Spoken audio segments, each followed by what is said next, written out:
Hello and welcome to the award-winning duo, Stu and Steve of Electric Football. You can catch us on Twitter and I'm new to this, so at eFootballShow.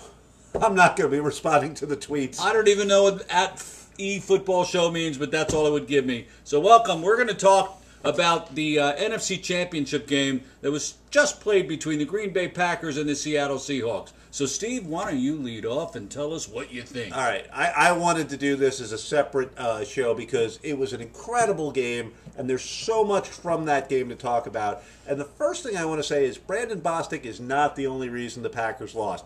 So if everybody's sitting around going, why didn't he catch it? Yes, that would have been great had he caught it. Was he supposed to catch it? No. He said himself he's supposed to be a blocker. Jordy Nelson's supposed to make that play, but it happened. But a play that nobody seems to be talking about, crucial play. Absolutely. I mean, first off, I can forgive a guy that doesn't make a physical play. I've tried to make physical plays and not succeeded. Mental is the problem. Even worse than mental is mental after the play.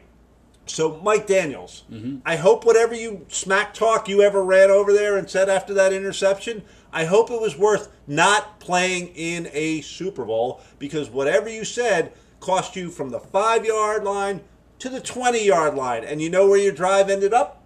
It ended up on the 1-yard line. Whoa. Unbelievable. Big freaking mistake. A.J. Hawk on the fake punt. A lineman is running not at you, but past you. A punter is running, and you have a defensive back, I believe it was, chasing him. You know what? If Seattle gets the first down, maybe you hold them to a field goal, maybe you get a turnover. But if you let the guy run past you and he gets into the end zone, touchdown. A lot of offensive linemen catching touchdown passes recently might have clued you into what was going on. Watch that play on YouTube, and you can see Hawk run right past him and then do like this little half jump, like, oh my goodness. Oh, God, I'm burnt. You know, way too much of a veteran player. If you think the Seattle's punter can outrun your defensive backs then and score a touchdown, then maybe you come up. He should have stayed back. Clinton Dix, great game, except on the 2-point conversion. The 2-point conversion, but not only the two. Everyone's talking the 2-point conversion. He froze. Something happened. I have no idea what happened. He lost sight of the ball. He had a brain fart. It happened. He also dropped what would have been his third interception and probably would have ended this game. Right through the wickets. Nobody's talking about that. I don't know why, and nobody's talking about that. Aaron Rodgers' plant foot was tweaked by the devil or God, depending on which team you root for, because on that little screen pass to Lacy, if his ankle was fine, if his calf was fine, they get that and they pick up yardage. They pick up a first down. It looked ready to go, and all of a sudden, on the first time I saw it before the replay, I was like, what the hell just happened to Aaron Rodgers? Right. Did he have a stroke? Morgan Burnett, I got to tell you, as soon as I saw him catch that interception, I said the words, get down. Now, had I had a couple of these?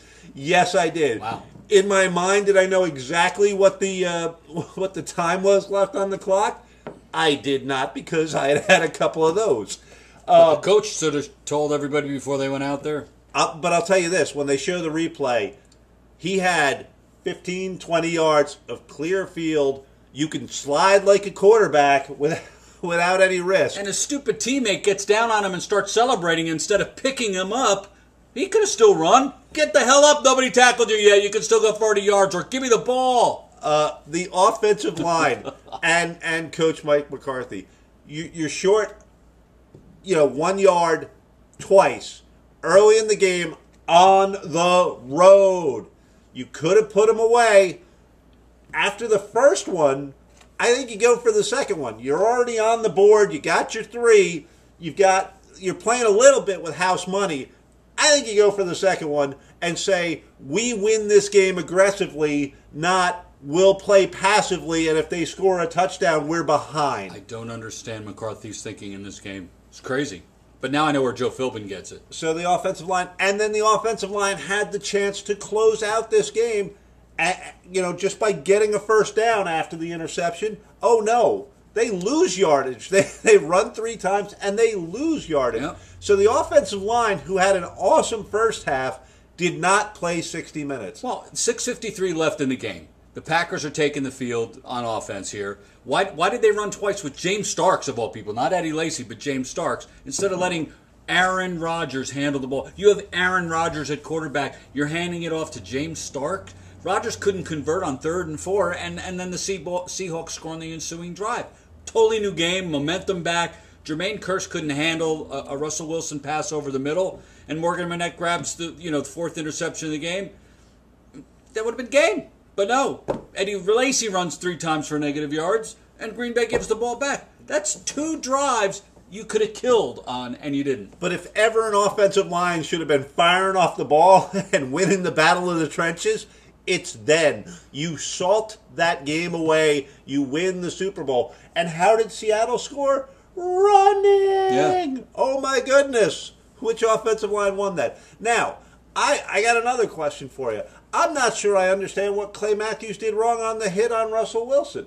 I didn't see it. The blind side block, on every kick return you ever see, if a kick returner starts this way and reverses quickly, the defender coming down is caught off guard, he's open to a blindside block, and he gets devastated. Wilson was already being hit by one Packer, and Matthews came across the front. They didn't say helmet to helmet. They said blindside block. I've been decleated on those blindside blocks. I've woke up with my knees over my head going, where the hell am I because of a blindside block? I thought they were legal. I also don't understand how a Packer gets penalized, and Mike Carey, who I cannot stand. I do not like him as a referee. He is the worst commentator, referee, rule specialist. He's constantly wrong. A Packer hits the quarterback with his face up in the chest and is penalized, and they're like, yeah, of course he's penalized. I don't understand this. I don't either. I don't understand where you're supposed to hit a quarterback anymore. And quarterbacks run a hell of a lot more than they used to, but evidently you're supposed to grab him by the shoulder, and that's about it. Can't hit him in the knees, can't hit him in the head, evidently can't hit him in the chest. Yeah, I mean, these aren't Dan Fouts, but behind. These are Russell Wilsons of the world. I mean, these guys are running all the time. They're much more athletic than I think. Like I said, you got a guy that just sits in the pocket all day like a Brady. He's not known to run. Luck, yeah, you're going to hit him a little harder. He can run the ball. Where do you hit a quarterback nowadays, especially in a championship game? I don't understand. Speaking of hits and speaking of rules, somebody explain this to me.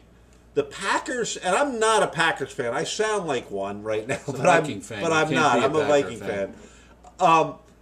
Clay Matthews gets the sack on Russell Wilson. They're on the ground. I believe it was Sweezy, the offensive lineman, it's a 16 or 17-yard sack. 16-yard sack, I think. Sweezy runs 2 steps, jumps into Clay Matthews. A penalty flag is thrown. Is this not a dead ball foul? Should be. I thought it was. Evidently it's not. And even one of the announcers said, well, I guess the offensive lineman gets a free shot then, because the Packers had the choice of taking the sack or taking the penalty. I'm trying to look at this the other way around. Had Matthews been on top of Wilson, play is down, I don't know if the whistle was blown or not, but, quarterback, linebacker, had another Packer come in and speared Russell Wilson, I know the ball would have been going that way. Absolutely. I know it would have been a late hit. So nobody made a big deal out of it. I'm sure I'm wrong on this, but that should have been a dead ball foul to me, and that should have been 15 more yards. And instead of 2nd and 31, you're looking at 2nd and 46. Changes the game. Mm-hmm. And if I'm an offensive lineman now, I look at every time there's a sack over 15 yards, I knock the hell. I go step on some hands. When he stands up, I kiss the fist and drop him with the other one. If you're allowed to get a free shot, and take it. Take it. So somebody needs to explain that to me. And finally, I don't know how to fix this, but help me with the overtime rule. I like that they changed it so that a field goal doesn't win it, because when kickers can hit 63-yard field goals, it's really not that big of a deal to win in overtime with a field goal. But why does a touchdown win it and the other team doesn't get to touch the ball at all? And if so, if you're going to have that rule, then should a turnover mean that the defensive team on the first possession wins the game for their team? No, well, here's the way I look at it. On a field goal, you didn't really stop the team from advancing the ball, especially like you said, you're kicking a 63-yard field goal. So theoretically, they're on the 40. Yeah, nobody wants to go back to that. Right. So you have stopped them offensively, and a field goal shouldn't win the game. But a touchdown's a touchdown. You didn't stop them from getting in the end zone. You stopped them from a field goal. They've got to touch it. So the touchdown is the end of the game. But it still puts too much emphasis on who wins the freaking coin toss. I bet the defenses are exhausted. The quarterback has the advantage. Look at the end of that game. The quarterbacks were scoring every time, and the team is most likely going to go for it on fourth down, which is an added advantage. So somehow it's got to become fairer so that each offense touches the ball at least once. That's my opinion. I'm okay with the way it is. I bet you, without looking at stats, since we just kind of brought this up arbitrarily, I bet you that this is the first time a game was won that quickly in overtime.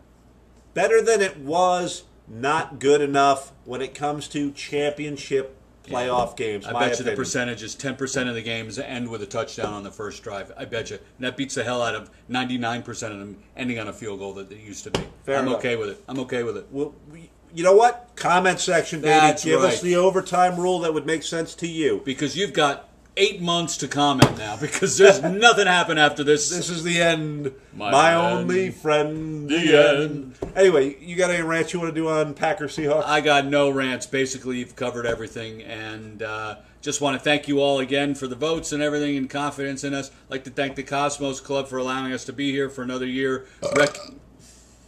Like to thank Steve for that. Like to thank Steve for committing to another. God knows how many weeks we've been doing this. Who loves this guy? The heart and soul of electric football, Stu Pace, guys. No, you're the man. You're the man. I'm just the comedy relief. Right. We are the Abbott and Costello here. But we do thank you a lot, and our families, too, for putting up with us being away on most Tuesday nights for an hour and a half or so when we really should be home vacuuming. All right, let's go home and vacuum. Thanks, everybody. See you next year. Here comes Stu Pace. I'm just going to keep rambling. rambling. Hand for the last time.